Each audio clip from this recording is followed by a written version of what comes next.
Bismillahirrahmanirrahim. Assalamualaikum warahmatullahi wabarakatuh. Alhamdulillahi rabbil alamin. Wassalatu wassalamu ala rasulillahil karim Sayyidina Muhammadin wa ala alihi wa sahbihi ajma'in. Wa ba'd. Saudara-saudariku, dimanapun kita semua berada, semoga kita senantiasa dirahmati dan dimuliakan oleh Allah subhanahu wa ta'ala. Terkadang dalam kehidupan kita dapat merasakan suasana hati yang beragam. Hadir kebahagiaan, kesenangan, ketenangan, suka, dan perasaan yang membahagiakan di satu titik. Sisi lain, terkadang juga kita merasakan duka, gelisah, bahkan kecemasan yang mendalam. Pun demikian, berbagai suasana hati yang boleh jadi dirasakan kurang membahagiakan dan menyenangkan. Hal-hal demikian telah ditampilkan dalam Al-Quran. Berbagai macam suasana hati, bahkan dengan petunjuk-petunjuk yang diinginkan oleh Allah Subhanahu wa Ta'ala, dengan petunjuk dimaksud untuk mengantarkan suasana hati setiap hamba Allah Subhanahu wa Ta'ala selalu dalam ketenangan, kebahagiaan, dan ketentraman. Karena itu Allah Subhanahu wa Ta'ala memberikan jalan kepada kita setiap hambanya bagaimana cara menghadirkan ketenangan dalam jiwa sekaligus menepikan berbagai kegelisahan hidup yang diantaranya ada peran-peran dan provokasi setan yang memberikan bisikan-bisikan kecemasan di dalam jiwa. Alladzi yuwaswisu fi sudurin nas. Demikianlah setan yang perannya seringkali memberikan was-was, kegelisahan, kecemasan, bisikan-bisikan, provokasi yang buruk ke dalam jiwa setiap manusia. Hal-hal demikian yang melahirkan kadang perasaan-perasaan gelisah yang mendalam, perasaan duka, dan tidak jarang pula bahkan menghadirkan penyakit-penyakit hati yang meresahkan. Ria, dendam, iri hati, dengki, yang semua itu tentu memengaruhi setiap perilaku, bahkan sifat, karakter, dan cara berpikir manusia. Ini yang dimaksudkan Nabi sallallahu alaihi wasallam dalam sabdanya, qala Rasulullah sallallahu alaihi wasallam, ala wa inna fil jasadi mudghatan idza salahat salahal jasadu kullu wa idza fasadat fasadal jasadu kullu ala wahyal qalbu. Sungguh kata Nabi sallallahu alaihi wasallam, dalam jiwa, dalam diri setiap manusia itu ada sekerat daging yang sangat menentukan pada perilaku setiap insan. Maka jika keadaan daging itu baik, dia akan memberikan pengaruh kepada seluruh bagian tubuh untuk berperilaku yang baik. Sebaliknya, jika keadaan sekerat daging itu buruk, maka ia akan memberikan pengaruh perilaku, karakter kepada seluruh bagian tubuh untuk bersikap yang buruk. Itulah qalbu. Sedangkan qalbu tempatnya berada di dalam sadrun. Dan sadrun jamaknya adalah sudurun.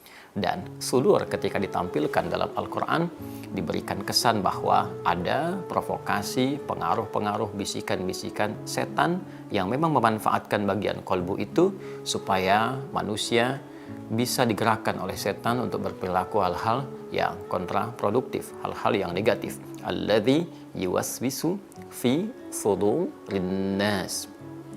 Allah Subhanahu wa Ta'ala senantiasa dengan sifat kasih dan sayangnya, Rahman dan Rahim, ingin melindungi setiap hamba-hambanya, ingin memberikan ketentraman, kedamaian, dan lebih daripada itu Allah menginginkan seluruh perilaku bagian tubuh kita bersikap baik dan mulia.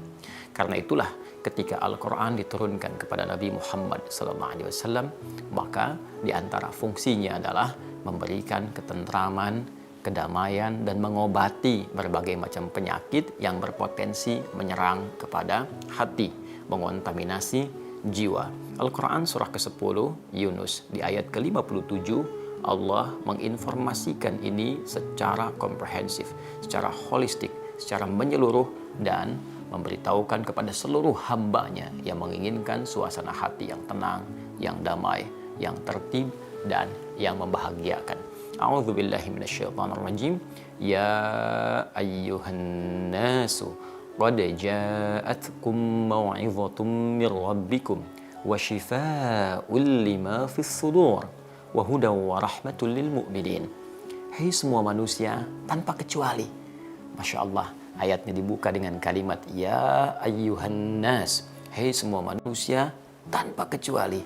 Aku ingatkan kalian, kata Allah, hanya tanbih. Aku tegaskan menggunakan kata ayyuha. Aku ingatkan, aku tegaskan semua manusia tanpa kecuali. Jadi memang Allah dengan sifat kasihnya, rahmannya, rahimnya, sayangnya menginginkan semua hamba-hambanya merasakan kedamaian, ketentraman, kebahagiaan. Qad ja'atkum mau'izatum mir rabbikum. Telah tetap bagi kalian, telah datang untuk kalian, telah disampaikan kepada kalian nasihat dari Rabbmu, bimbingan dari Tuhanmu, petunjuk dari Allah Subhanahu wa taala.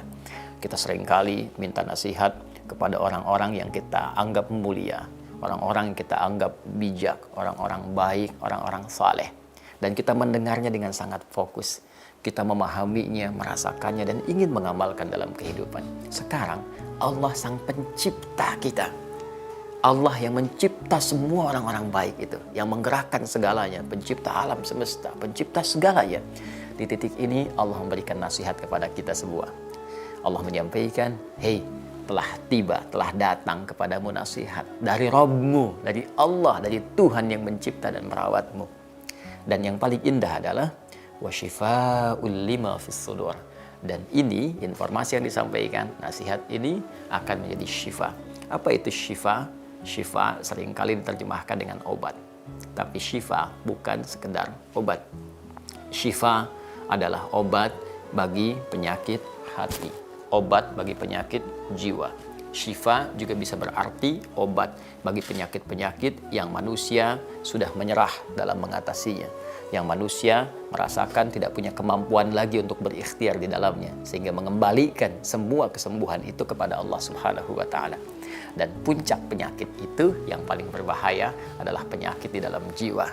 Iri hati, dendam, ria, sum'ah, itu yang bisa melahirkan perilaku-perilaku buruk sehingga berpotensi melukai, mencederai, bahkan menimbulkan kerusakan dalam berkehidupan. Kata Allah, telah diturunkan nasihat-nasihat, telah diturunkan informasi-informasi, bahkan mengandung obat untuk segala jenis penyakit yang ada di dalam jiwa. Saat bersamaan, wa hudaw wa rahmatul lil mu'minin, itu pun bisa menjadi petunjuk berkehidupan, bisa menjadi petunjuk-petunjuk yang melahirkan ketentraman, kasih sayang bagi setiap insan-insan yang meyakininya, bagi setiap hamba-hamba Allah yang beriman.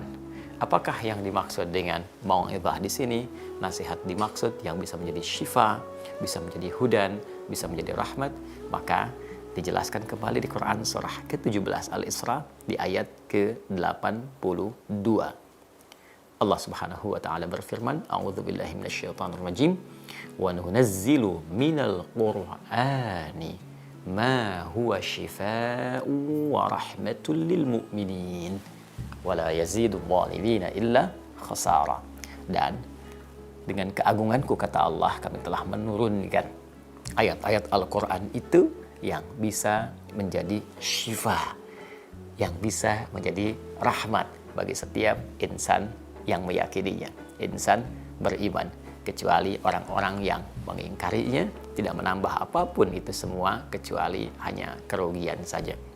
Maka saudara-saudariku, ayat ini seakan memberi kesan kepada kita bahwa Allah menginginkan kita semua hidup dalam kebahagiaan, ketenangan, jauh dari kecemasan, jauh dari problem berkehidupan yang bersemayam di dalam jiwa setiap manusia.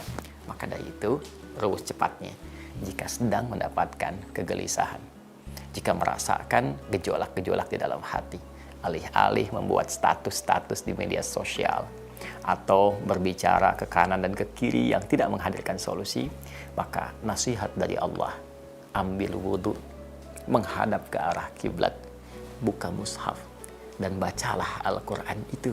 Karena dari bacaannya saja, ia sudah bisa menjadi syifa dan rahmat untuk kehidupan kita, yang menenangkan keadaan hati kita. Terkadang yang paling indah ketika Anda membuka mushafnya bahkan secara acak, tiba-tiba Anda bisa mendapati ayat-ayat yang bisa sesuai dengan apa yang sedang Anda rasakan. Buka mushaf, menghadap ke arah kiblat dalam keadaan berwudu, bacalah dengan penuh khusyuk, dan disitulah kita akan mendapatkan petunjuk Al-Quran dengan ayat-ayat yang sangat syahdu. Subhanakallahumma wa bihamdika asyhadu an la ilaha illa anta astaghfiruka wa atubu ilaik. Assalamualaikum warahmatullahi wabarakatuh.